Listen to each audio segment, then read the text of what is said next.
So this is a recent project of mine on my client Zeke, and I have the opacity set down on a couple of these layers, but Zeke is fairly dark complected. You can tell here as I zoom in, and I went ahead and I just did a drawing the way that I normally would. We're doing a Grim Reaper on his outer arm. So let me go ahead and pull Zeke's photo out of the way, and I'll show you kind of where this stenciling process starts. So this is my sketch, my underdrawing. And one thing that I'll do at this phase is I'll come through and separate my light and shadow shapes as definitively as I can, where light is hitting on a shape against where light dissipates, or where light is not hitting against a shape. So what I'll do at the end of a sketch like this is I'll come through on maybe a separate layer, and I will grab the background color. I'll grab white.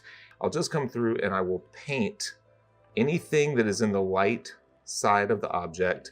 I'll just paint back white. So I go through and I literally just focus on the simplest possible shapes. I think about, okay, this entire forehead, I want all of this to be in the light.